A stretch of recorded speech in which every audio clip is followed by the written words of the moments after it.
Bitmain is the de facto name when it comes to any sort of Bitcoin mining hardware, right? So 2 weeks ago, Bitmain announced that they were launching something called the B3. No one really knew what it was for or why they were putting it out. It's a brand new miner, and it's for an algorithm someone never really heard of before.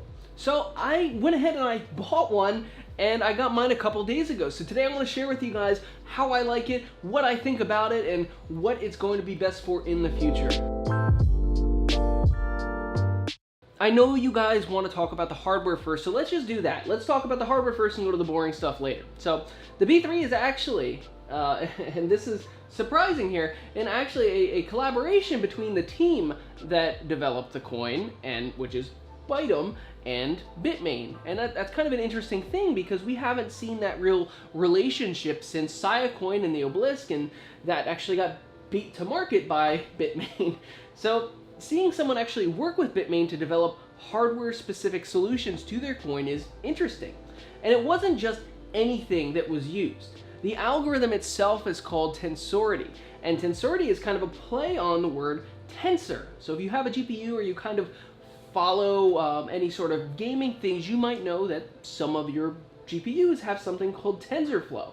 And TensorFlow is a machine learning code built by Google to do neural networks, and kind of a big broad overview being artificial intelligence is what it's designed for. So what they did is they went to Bitmain and they said, hey, we know you have this company that develops AI stuff for corporations called Sophon. What we want to do is build a coin on Sophon. So the founder of 8BTC and Bitmain, who are apparently good friends, came together and said, okay, well, let's work on making this coin. And thus, Bytom was founded. So Bytom was actually released, if you look back on the initial, the altcoin announcement thread on Bitcoin Talk, you can see that it was released in late June, June 20th specifically, 2017. So it's just nearing a year old. At the same time, at the end of June, is when Bitmain actually received its first shipment of the SC1, which was the first Sophon chip. So it kind of seems like, you know, Bitmain and Bytom kind of just meshed together at the same time, and it's an interesting thing to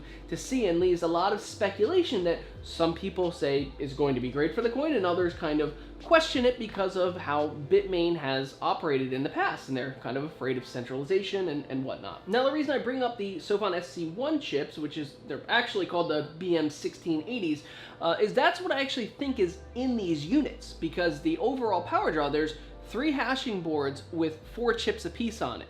And the total power draw of the entire unit is 360 watts. So if you look at the power requirements for the SC1s, that is 25 watts per chip. 12 times 25 equals 300, and then 60 watts for kind of some sort of overhead or management plane or whatever else they're doing in there. So it kind of lines up to be, hey, this is what really makes sense to be in here. I don't think anyone's actually torn the thing apart yet to see, and frankly, I'm making too much money to take this thing offline and do that right now, so maybe we'll do that in another video, but just not right now. Maybe when it's making me a little bit less money, I'll take it offline and tear it apart for you guys. Now, one of the benefits of actually having a low power draw is this thing is cool.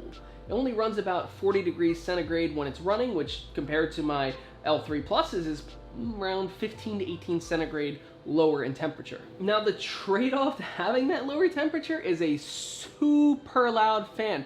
And I don't know if you guys can hear this or not, but I'm mic'd up right here, and the machine is down below me in the basement, and I can hear that thing right now. That thing is a sucker, literally. Like, it sounds like a vacuum.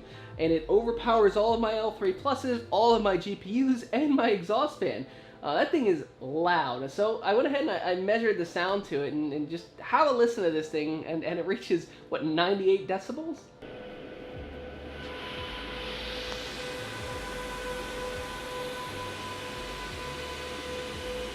And just while we're looking at videos of things other than me, let's look at the machine itself and compare it in size to the L3 Plus. It's significantly smaller, a few inches smaller when you compare them side by side. So that's interesting that they were able to squish that all into that profile.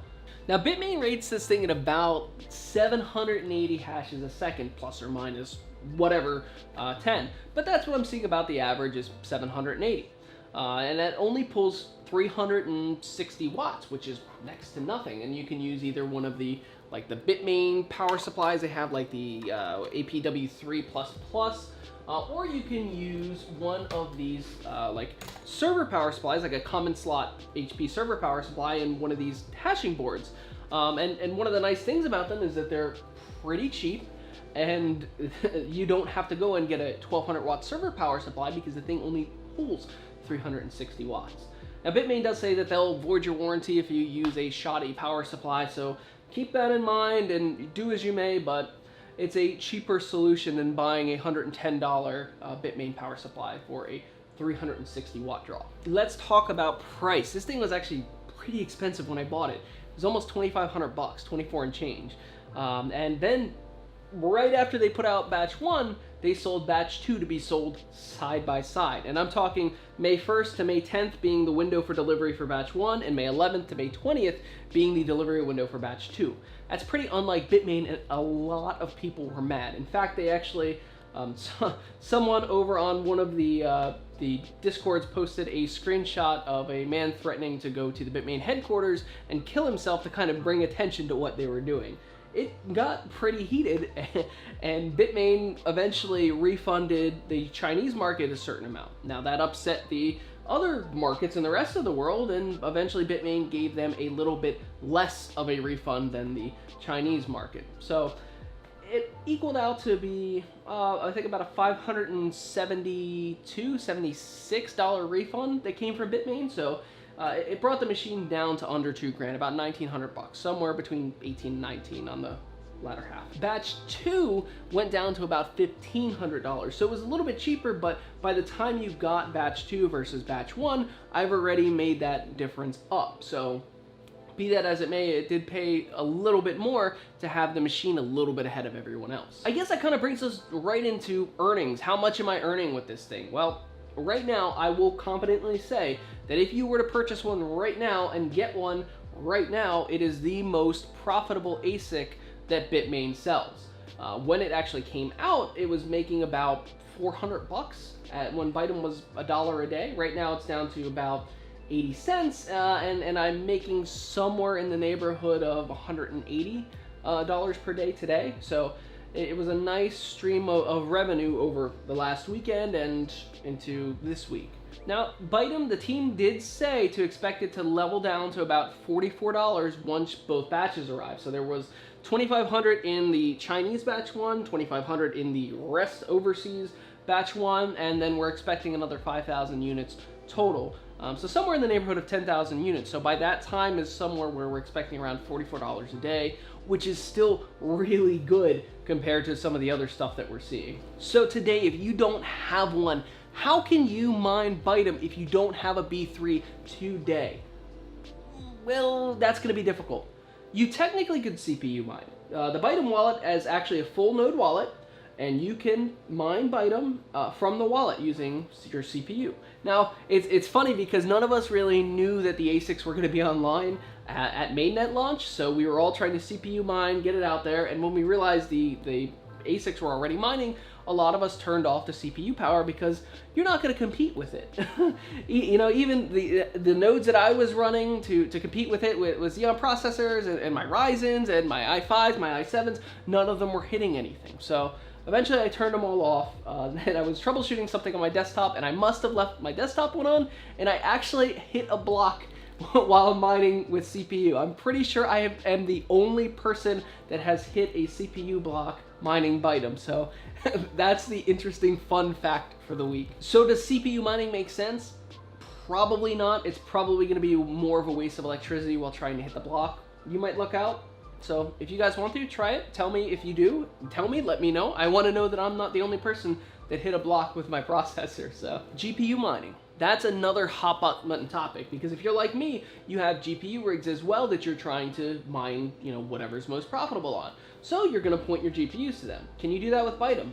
Well, there's no official support from the team with it. So the Bytom team said no, they're not going to make a GPU wallet. You guys can go out and code one if you want. So for a couple days, there was a GPU miner that was out there on the network. It was on GitHub, it was hosted, and then all of a sudden it was gone. They had the GPU miner on UUpool, all of a sudden they got DDoSed, the GitHub repo was gone, and there is no more GPU miner that functioned correctly. So you might be able to go out there and code one, but I don't know what the repercussions will be, and I don't know how well receptive that will be.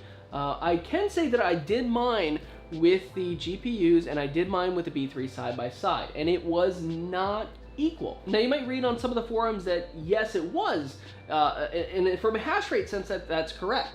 6 GPUs were 61060s anyway, were about the same as a B3, and significantly cheaper at the time. But I don't know what exactly it's measuring to get that hash function, because it's not nearly as profitable. In fact, I only earned about 20% of the earnings that I did with the B3 while running the GPUs at the same time on the same pool. So be that as it may, you probably are not going to get a one-to-one thing, and that's significantly different, especially because the GPUs are going to cost a little bit more to run. I think each one of my 6 rig 1070s pulled about 480 watts at the wall, whereas a B60 pulled 360. So it's a little bit more power, less coin, and eventually you're going to not break even on the amount that you're earning in unless Bytom shoots up and skyrockets in value. So do I think it will do that? Let's talk about that last. Do I think Bytom is a worthy project to invest in? And I do. I do think that. That's why I bought a B3, and it's very interesting why I think it will succeed. I think Bytom is a really strong long hold too, which is why, one of the reasons I invested in it. Right now, or when I bought it anyway, it was pumped up to $1 a coin, and now it's falling back and correcting itself. But I think it will go further. I think it will be much higher valued because of how AI is in general and how we're moving towards a more AI-centric society with self-driving cars, with Face ID that uses the built-in, functions in your phone to do AI. There's a lot of stuff that's using it, and China was told to, hey, we should be focusing on AI as one of our main exports, and I think that's what Bytom's actually doing, is trying to capitalize on that idea. They said already that they were going to try to build a neural network of the B3s to make them more of a adaptive and buyable service. So more than just sending currency across the blockchain and sending it, Bitcoins to whoever. So a company can go out and buy services from Bytom and say, hey, I want to rent out, so much power. So now all of a sudden they're sending out their transactions on the Bytom network. All the B3s are performing the AI calculations, and you're earning money as a result. That's one of the things that I think is going to be really nice. I think, and I don't know here because this hasn't been explicitly stated, but I think Bytom might be kind of gunning for a contract with China, because China is heavily focusing on using AI to do facial recognition and other stuff in their public and now in-home push for cameras. So, it might be something to look for. I think it's a strong long hold, so we'll see if my gamble pays off or not. So as I'm making this video, the tokens are right around 80 cents, give or take a few cents. And the coin market cap is 36th highest. So for a fairly new and fairly unknown coin, it's doing pretty well. It's under $1 right now, so I'd say it's a pretty good gamble to buy, at least hold a little bit of. I think it has the potential to shoot up in the fall or winter bull run, but we'll see. So those are my thoughts, guys. I want to know yours. Are you buying a B3? Did you buy one? What are you mining this week? Do you like my new shirt? Tell me in the comments down below. Don't forget to like and subscribe, and I'll see you guys next time.